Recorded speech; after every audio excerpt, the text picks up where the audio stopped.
1940 के बाद से जब वह कोलकाता में हाउस अरेस्ट से बच गए थे तो उनके ठिकाने के बारे में अफवाहें बढ़ी।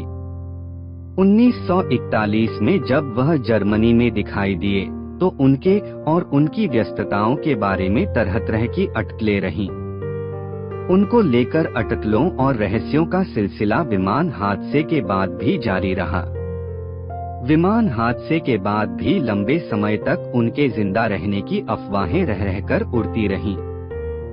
सन 1950 के दशक में कहानियां सामने आने लगीं कि बोस तपस्वी बन गए थे।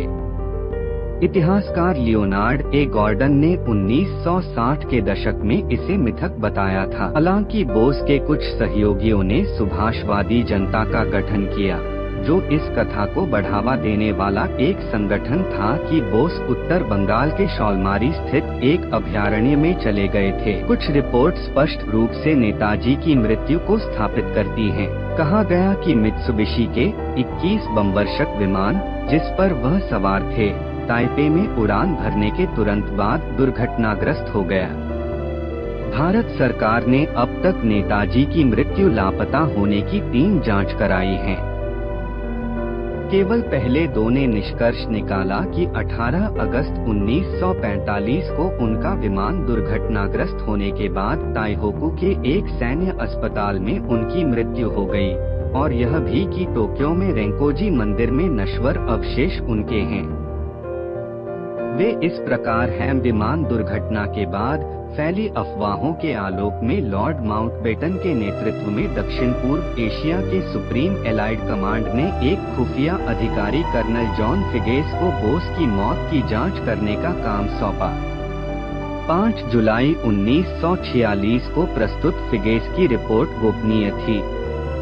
1980 के दशक में लियोनार्ड ए गॉर्डन ने फिगेस का इंटरव्यू लिया था, जहां उन्होंने रिपोर्ट लिखने की पुष्टि की। 1997 में ब्रिटिश सरकार ने अधिकांश IPI इंडियन पॉलिटिकल इंटेलिजेंस फाइलों को ब्रिटिश लाइब्रेरी में जनता के देखने के लिए उपलब्ध कराया। हालांकि फिगेस की रिपोर्ट उनमें नहीं थी। फिगेस की रिपोर्ट और गॉर्डन की जांच 4 बातों की पुष्टि करती है। 18 अगस्त 1945 को ताइहोकू हवाई अड्डे के पास एक विमान दुर्घटनाग्रस्त हो गया, जिसमें सुभाष चंद्र बोस सवार थे। बोस का उसी दिन पास के सैन्य अस्पताल में निधन हो गया। ताइहोकू में उनका अंतिम संस्कार किया गया और उसकी राख को टोक्यो भेज दिया गया। 1940 के बाद से जब वह कोलकाता में हाउस अरेस्ट से बच गए थे तो उनके ठिकाने के बारे में अफवाहें बढ़ी। 1941 में जब वह जर्मनी में दिखाई दिए तो उनके और उनकी व्यस्तताओं के बारे में तरह तरह की अटकलें रहीं। उनको लेकर अटकलों और रहस्यों का सिलसिला विमान हादसे के बाद भी जारी रहा। विमान हादसे के बाद भी लंबे समय तक उनके जिंदा रहने की अफवाहें रह रहकर